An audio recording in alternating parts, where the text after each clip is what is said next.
So we're in a series on, a series called The Series of Unfortunate Events, a working title. So, all right. And Corey started us off last week by talking about grief and loss. It was a really awesome sermon. If you weren't here, if you want to listen to it online, I would recommend it. It's a really good sermon. One of the things that he introduced in that is this idea of our loss and suffering and the process of moving through sadness and grief, reflecting the crucifixion story and resurrection story.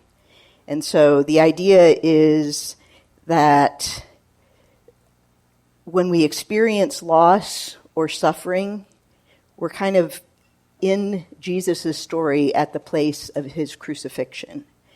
When at the beginning of the service, instead of reading Psalm 77, which is actually the passage that we're covering, I had us read part of Psalm 22, which parallels Psalm 77, and it is the psalm that Jesus quotes when he's on the cross at the point of death. He says, my God, why have you forsaken me?"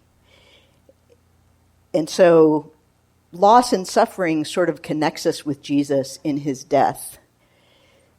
Saturday, on Holy Saturday, Jesus is in the grave.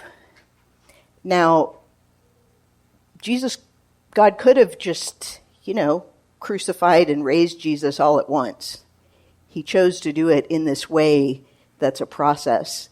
And I think that's because Jesus entered into, and God entered into, a time frame as opposed to the eternal understanding of God. When God looks at a moment, he sees all moments and knows all things. But Jesus came and entered into a time-based story. I believe that is in part in order to help us deal with sadness and depression and with grief and moving through. And this series actually follows the death, the Jesus being in the grave, and then on Sunday, Jesus being resurrected. Next week, we're going to be talking about beauty from ashes.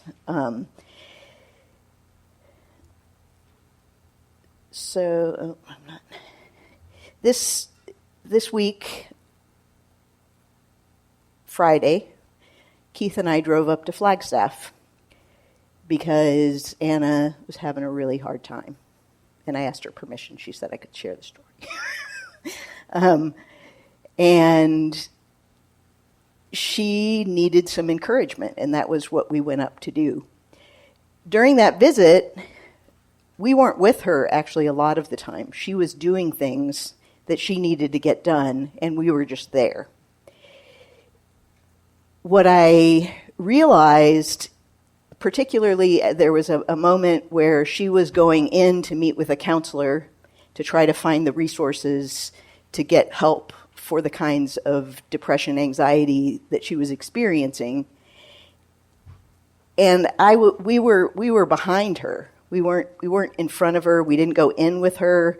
We were behind her. And there was a moment where she looked back, and you could see she gained some hope and courage from that look back. Not because Keith and I could immediately rescue her from whatever the problems were, but because she knows our story. She knows that we have faced times of anxiety and depression. She knows our experience in college and the struggles that we had with the same things. She looked back and found hope because we were with her in this experience that she was going through. And I believe that is the picture that Jesus on the cross, when he looks back to Psalm 22 and also in Psalm 77, that's the picture that we get, is comfort not being because everything gets fixed. Comfort being because we're a part of something that's reaches way back into the past and is going to reach into the future. The psalmist gives kind of this sense of a way of moving through sadness. In our culture, sadness is not okay. We don't like it. We have lots of ways of avoiding it that are not necessarily good processes to get through sadness. And when we talk about sadness and depression, we're not just talking about, there is clinical depression that has to do with chemical imbalance. And as Eric said this morning, people medicate legally or illegally, and he recommended medicating legally under the care of a doctor. And that is not separate from this process. That is, when I was depressed and went on medication, it was a part of me being able to grab hold of this experience that's offered in the psalm. He starts out with...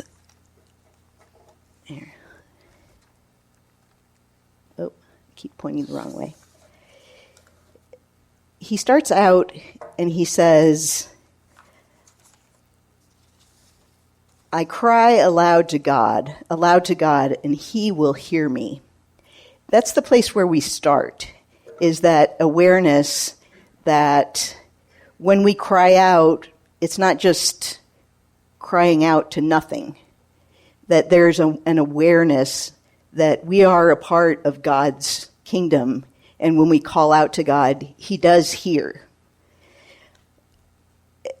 And then he says, I sought the Lord in my day of trouble. My hands were continually lifted up all night long. I refused to be comforted. I think of God, I groan, I meditate, my spirit becomes weak. And then he uses the word Selah that Mark was describing earlier in worship. The idea of Selah is that idea of time. It's that idea that when we face difficult things, it's in the context of time. Corey said last week that when we're in this loss and suffering, and then Jesus being in the grave, and then the resurrection, that Saturday where Jesus is in the grave can reflect stories that we have that last a long time. Sometimes Saturday is a long, long day. If you think about the disciples and their excitement about what Jesus was doing, and then in that moment, all of a sudden, they have some promises, they have some sense that something's happening, but what the heck?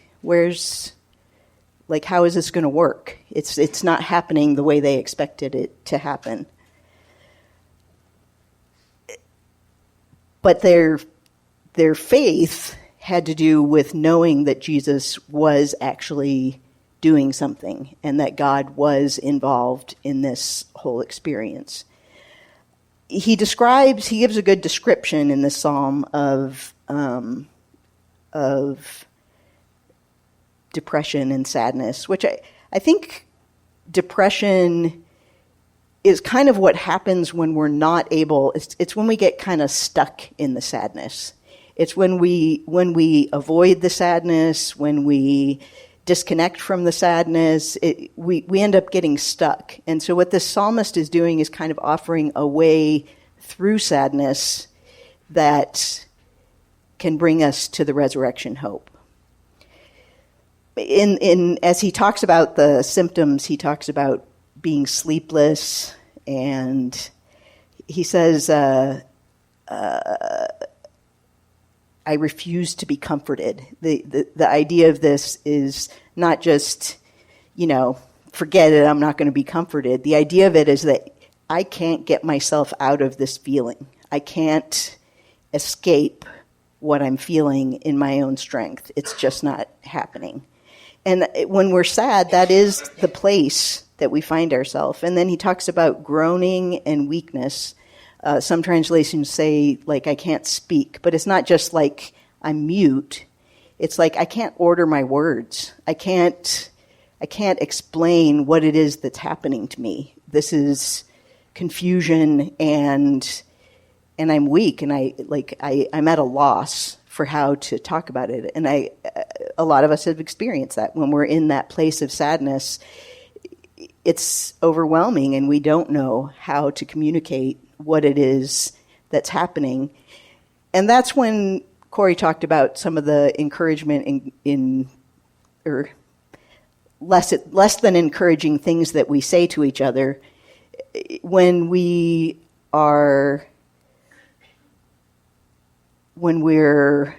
not able to explain. Sometimes other people want to step in and explain for us, which is not really the process that we see in this psalm. What we see is he's actually writing this song about his depression and what it looked like over time, which is what most of the Psalms are. So when he's talking about this, he is in Good Friday. We're coming up on Easter. Good Friday is when we celebrate the death of Jesus and the price that was paid for our sin. Saturday is Holy Saturday, they call it, is when Jesus is in the grave, and Easter Sunday is celebrating the resurrection of Jesus when he conquers death. In this, and in the beginning of the psalm that Jesus quotes, the my God, why have you forsaken me?" It's the crucifixion place. It's the like, I'm dying, I'm suffering.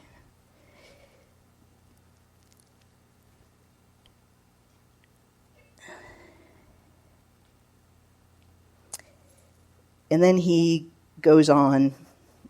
He says, "You have kept me from closing my eyes. I am troubled and cannot speak. I consider the days of old, years long past.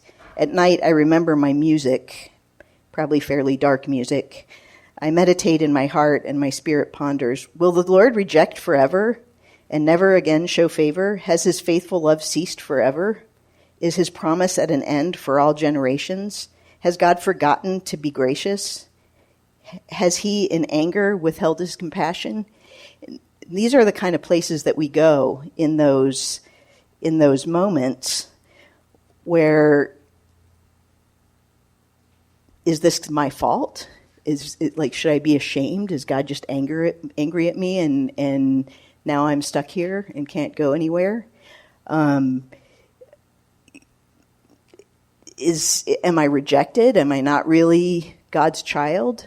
Like, what are some of the questions that you guys wrestle with when you're in places of sadness? What are some of your questions? What's the point? Yeah. Eric talked a lot in his sermon this morning about meaning, a loss of meaning, and that these questions are focused on this sense that, like, why is this even happening to me? And that the path that he moves in this is a process of finding meaning in what he's experiencing. And again, the Selah it's a reminder that this is happening over the course of time. This is not like an instantaneous thing. This is not, okay, now I feel these questions and then somebody needs to just come answer them for me.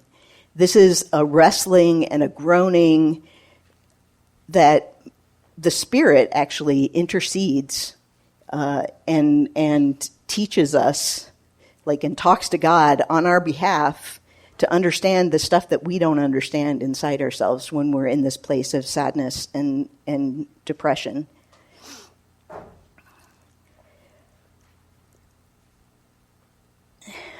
So at this point he has a transition. And I just want to keep in mind that the Selah, there have been two Selahs at this point before he moves into this next place. And I really think that is important as we consider the way that our sadness and grief is connected to the story of Jesus' death and resurrection, that it happens in the context of time, and sometimes these things take a long time. But as he transitions, this is sort of his way of engaging with the sadness that he's been singing about or writing about. And he begins by saying, so I say, I am grieved that the right hand of the Most High has changed. I will remember the works. Yes, I will remember your ancient wonders. I will reflect on all you have done and meditate on your actions. God, your way is holy. What God is great like God. You are the God who works wonders. You revealed your strength among the peoples. With power, you redeemed your people, the descendants of Jacob. This is kind of what Jesus does on the cross. When they say meditate, it's not like Zen meditation where you're emptying yourself and you're,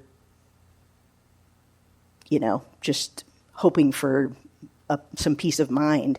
This meditation is like in the Hebrew idea of meditation, which had to do with rehearsing the stories that you've experienced in your, it's like meditating, thinking about the things that have happened before. There's a Hebrew scholar that talks about the way the Hebrews thought of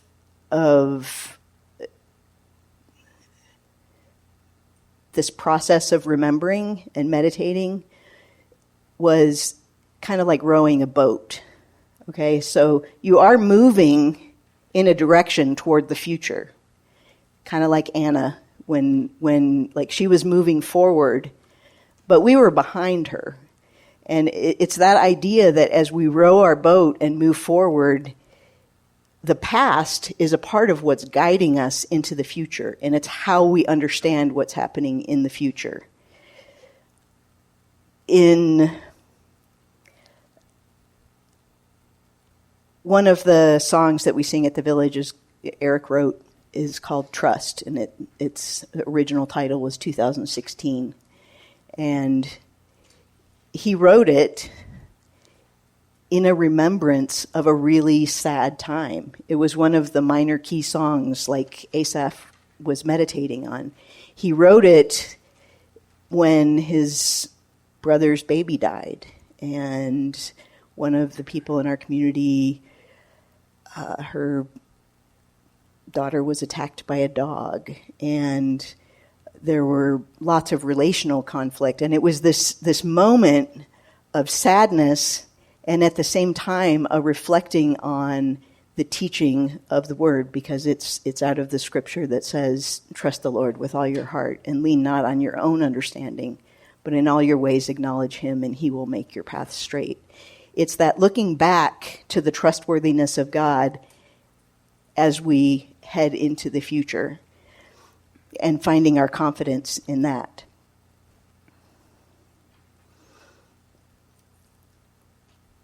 What he says is that he's going to focus on the works, wonders, and actions of God. And then he goes into really talking about some of those things. The whole end of the psalm is him reflecting on the power that God has displayed in the community. And these stories were not like fairy tales to the Hebrew people. This wasn't like, oh, okay, well, some guy in the past had this experience. They put themselves in the stories. When Jesus quotes David's psalm, he's putting himself in that place and saying, I connect with what you were feeling. This is a part of what I'm struggling with. And that's part of where he finds his hope, is in that process of being a part of a larger story.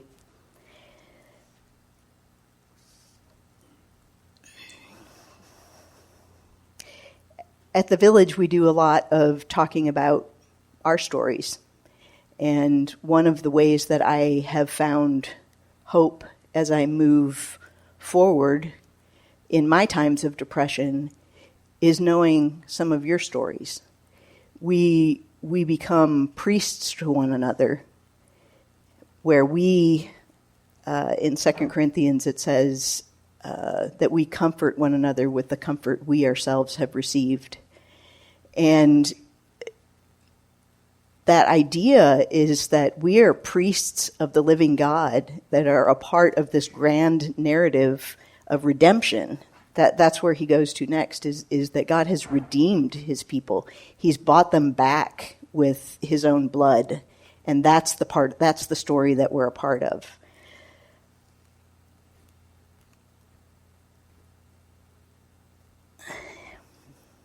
I think Eric talked this morning. I just added this one in because I thought it was a good thing. He talked about the word zakar, which is the word for remembering that's used in this psalm. And it's really a powerful sense of like connecting, considering, talking about the things that have happened in the past and the story that we're a part of, and moving forward into the future from that place of understanding the works that God has done. And God has done some amazing things in our community, in the gospel, in the Old Testament. There's a whole history in my life. There's a whole history of work that God has done. And in the Jewish community, they had a sense of their participation in it because it was a part of their cultural heritage. It was a part of the story of God choosing them as his people. What Jesus broadens that to is that we're all those people now. We're all Abraham's children. Like, we're included in the narrative from the past and get to move forward with hope because of that. Because Jesus is present in the time with us. He calls himself Emmanuel, God with us. That when we're in our sadness, he's not a distant God who's not really paying attention to what's going on. He is experiencing the things that we experience. So as we consider and talk about and remember the things that have happened, that's kind of the path that this psalm and also in Psalm 22 that Jesus is talks about is, it goes back. He's like, yet, when Jesus is talking, he says, yet you are enthroned, and our ancestors trusted in you.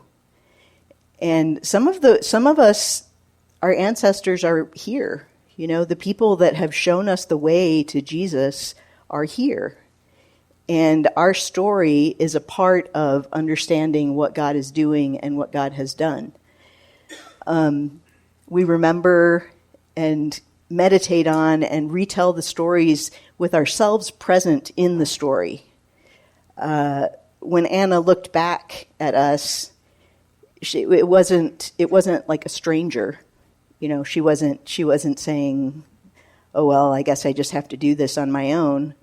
She looked back with an understanding that she's a part of the gospel story, that she's a part of of Abraham's story of God choosing people to be in relationship with him. And as she moved forward, the comfort was in the sense of the Spirit of God being present even in things that are scary, or even in things that are sad, or even in things that are hard. So I guess my encouragement to you would be to tell the stories. Tell the stories of your own experience, of freedom and of grieving and God bringing you to a place where things are different. Tell one another's stories. I told Anna's story, Tell the stories of what's happening, and look back into the stories of the Old Testament with yourself present in those. That's how the Hebrews looked at those, not as like those were some other people, but as they are our ancestors, and these are the things that have happened. When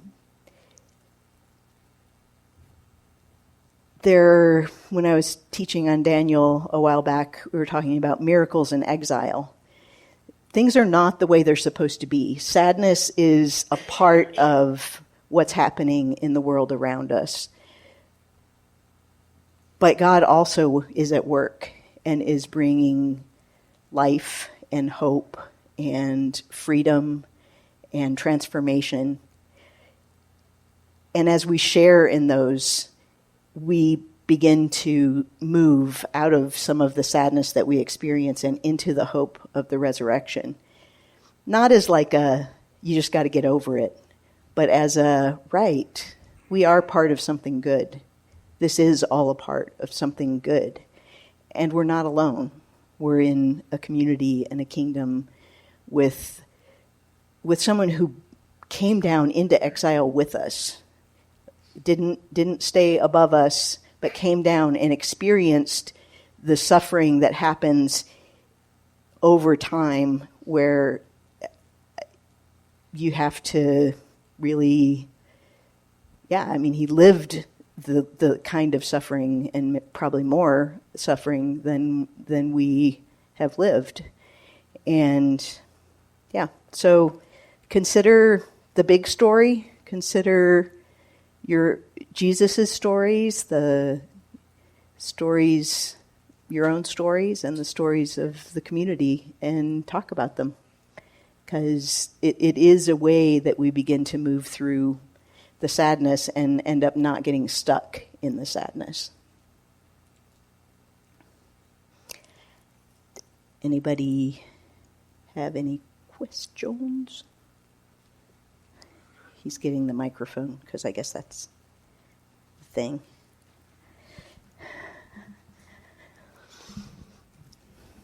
I came from a tradition in which those were invalid questions. There's something wrong with you if you ask those questions. And if you felt them, then you just denied them. And for a very long time, the Psalms were very puzzling to me because of that. Yeah. But it's liberating to realize that it's okay for us to be in that part of the story, for us to be suffering and experiencing loss and experiencing grief. And that's pretty new to me. Just in the last few years, my wife's been trying to explain this to me for a long time. She's always been the smart one. Yeah. But I'm kind of a slow learner, but I really like the way you articulate that. It really made me relate to what was going on in the psalm. Well, Jesus really doesn't in suffering. He comes to Lazarus, the brother of his really good friends, and he's about to heal Lazarus, but he doesn't jump and just tell them, "Oh, it's all right, don't worry about it, I'm going to heal Lazarus." He comes in and he enters into that temporal experience of death, and he cries with the people who are grieving for Lazarus. And then he raises him. But he doesn't skip over that part of sadness.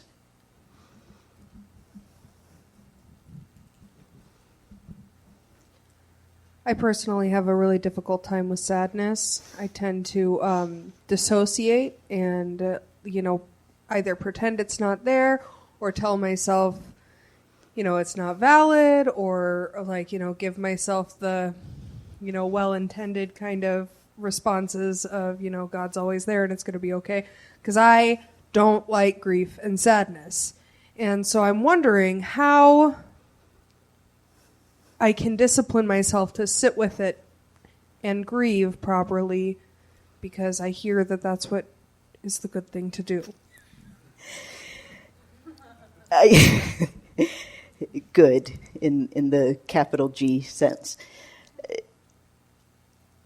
Jesus really does offer us the words, and we bring in shame to our sadness and suffering. We screwed up. We're not good enough. We're not, all these things that we bring on. And part of the reason that I think Jesus came in this temporal kind of way is that he wanted us to know that it's okay. And he wants to lift our shame in those moments. And so contemplating what Jesus has done, like what Jesus is saying through his death and resurrection and the humiliation and pain of his death, is I'm not here to put shame on your experience of sadness. I'm here to help, like to teach you about what it is to move into and to give you a hope that there is something beyond. And that's why looking back at the stories is a part of what allows us to look forward. But looking back at the stories means we have to recognize that I'm believing a lot of things about this experience of sadness that are not what Jesus is teaching me. They're not what, when I look at the stories in other people's lives, I'm not seeing that what Jesus is saying is you should just be ashamed, and that's how you can get through, that's how you can get out of your sadness. That's what the culture is saying. And sometimes Christian culture is saying. Yep. Oh, one more and then you. No, I was just talking to my wife about that a minute ago too, is that I feel like it's like authority figures, whether it's parents or whoever, it's those voices that we're hearing in those times that are putting us to shame and stuff, that we just need to wrap our heads around. That's not how God functions. He's not there to shame you or, if we're his children, that's not how we teach our kids. Right. Through shame, they're going to figure it out. So it's just a very human way of trying to understand things, and that's why we're kind of beating our head against a brick wall, because they don't go together. Yeah. Well, and gifts are children are a part of the gift of God communicating what's true. Like what you say to your kids when you're in a place of really loving is not the kind of things that you would say to yourself in that place. One more? In the Bible, in the Old Testament and the New Testament, he was a man of constant sorrow. Mm. And you look at it from both the Old and the New Testament, he saw the hearts and minds of all people and wasn't happy about that. Yeah. He knew that these people were going to die for nothing. And I remember in the newspaper the past couple of weeks, a very wealthy, famous Tucsonan died, and the newspapers paid homage to him by multiple pages, and then all the radio and TV stations played homage to him. But I personally felt this was a guy that didn't know Jesus. And I look at my friend and, the guy that I worked with for 3 years. He died last weekend. And he didn't know Jesus, and he didn't want to know. For whatever reasons, he did not want to know. And that plays a sadness on me. Well, and the reality is that Jesus experiences those losses deeply, whether someone knows him or not. Whereas we can kind of distance ourselves from things, Jesus does not. And following Jesus and setting Jesus as Lord is that process of engaging with the way that Jesus experiences our suffering and the suffering of others.